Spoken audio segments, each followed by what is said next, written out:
Alright guys, welcome sa ating panibagong video. Meron tayong NB350 issue, maingay ang differential. Carry works, pasok! So ayan guys, no? So dito nagmumula yung tunog na naririnig natin kahapon, no? So ang gagawin natin dito ay i-drain natin yung gear oil. Tatanggalin natin ang buong ito. Bababa natin siya, titignan natin yung ring gear at saka yung kanyang pinion gear. So yan guys, no. So makikita natin na sunog talaga yung ano. Ha? Hindi yan dapat ganyan eh. Parang mancha ng gasoline engine, yung internal.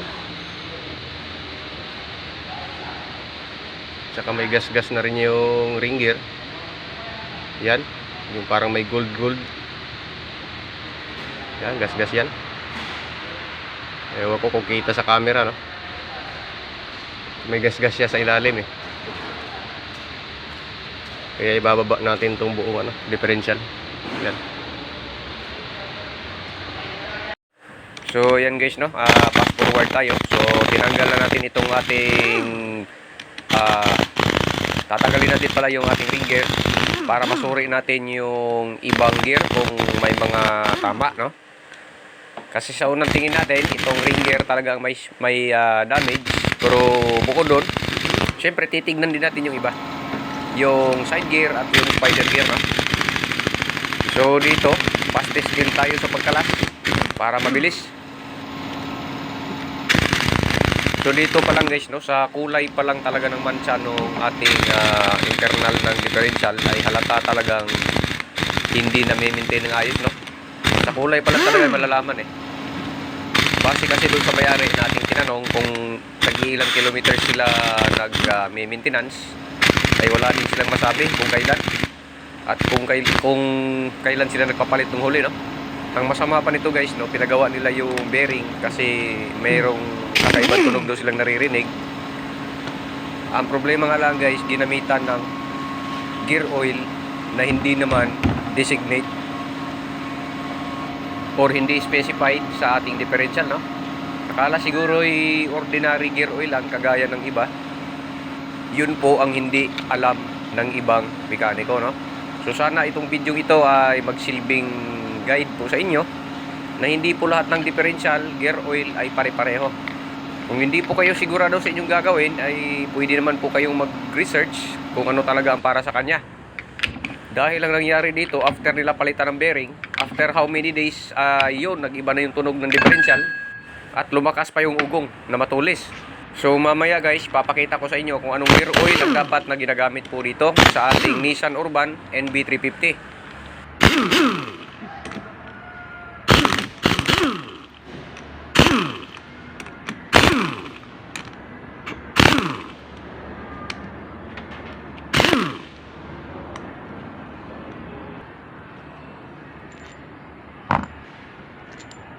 At dito guys, no, bubuksan natin itong carrier mismo ng differential gear natin para ma-check na din naman natin yung spider gear at side gear kasi may duda tayo eh.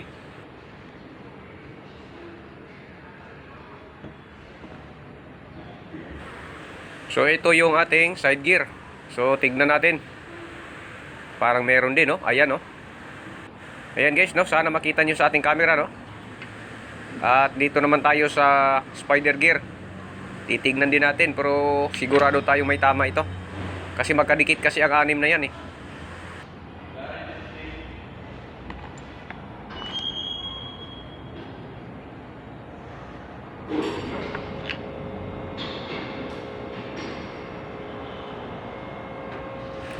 Ito naman yung pangalawang side gear natin, left side. So sigurado tayo may tama ito. So titignan lang natin guys, no? Ayan, mayroon din. Ito nga pala yung ating spider gear. Mayroon din talaga, oh. Malalaki ang guhit. Mas malalim siya kumpara doon sa may ring gear, no? Ayan. So posible yan ang isa sa nagkukos ng tunog kasi may damage. So yan guys, no, bali lahat yan ng mga gear na yan ay papalitan natin, no? Itong ring gear natin at side gear Spider gear, 4. So yung carrier wala namang tama. Pati yung pinion natin, sama na natin yon kasi magkadikit yon ng ring gear natin. Yan. Yan ang ating ring gear. Pinion gear, ito yung ring gear natin. Ito guys, no, ito yung binili ni customer. Surplus niya pong nabili. Ang ring gear, pinion gear, at saka yung assembly. Ito yung luma natin, may mga damage. So bali wala na, reject na po ito.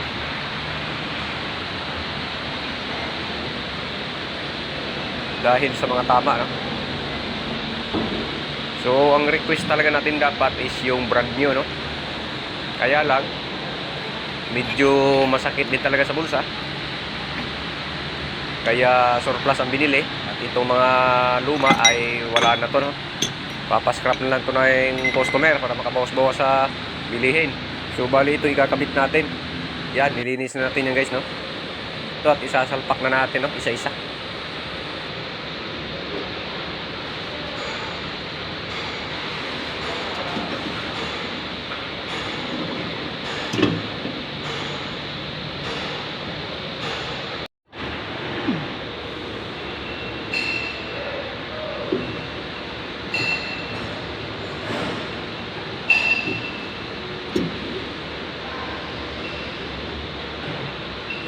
So dito guys nga pala, no, nahirapan tayo kunin yung smoothness ng ikot po ng ating ring gear dahil sa kinabit nating main bearing, yung cap ay hindi sila compatible sa differential na ito, no.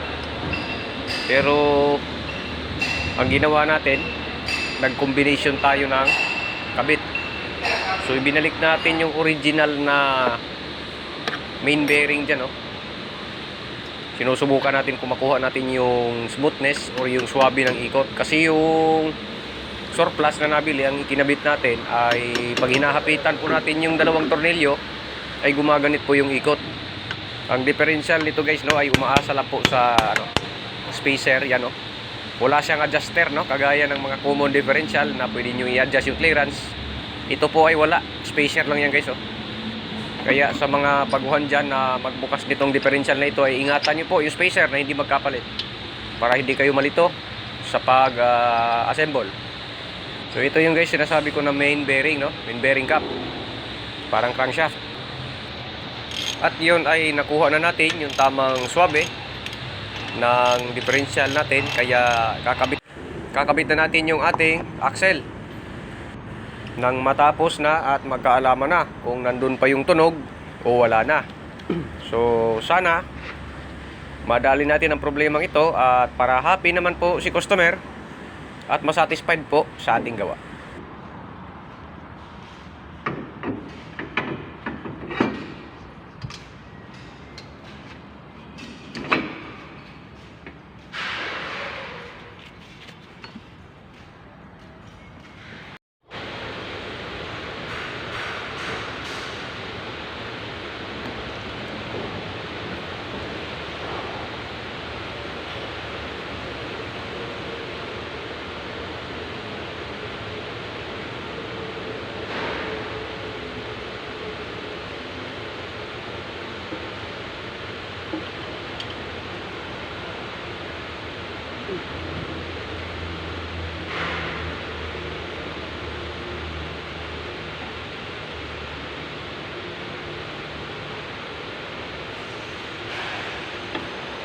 Oh, parang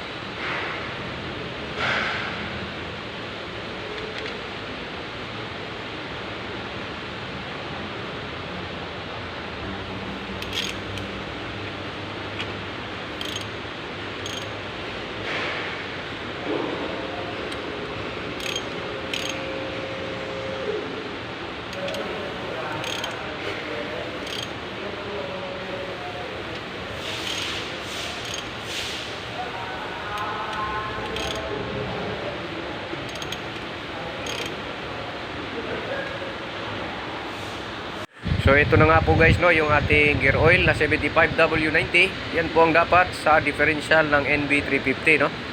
Tandaan nyo lagi, huwag nyong kalilimutan ang grade na ito. At dito nga pala guys, no, moment of truth na tayo. Ayan na. So happy na si customer at tahimik din po yung ating gawa. So hanggang dito na lang po muna ang ating video. Sana po makatulong po sa inyo. Maraming salamat po sa inyong panonood.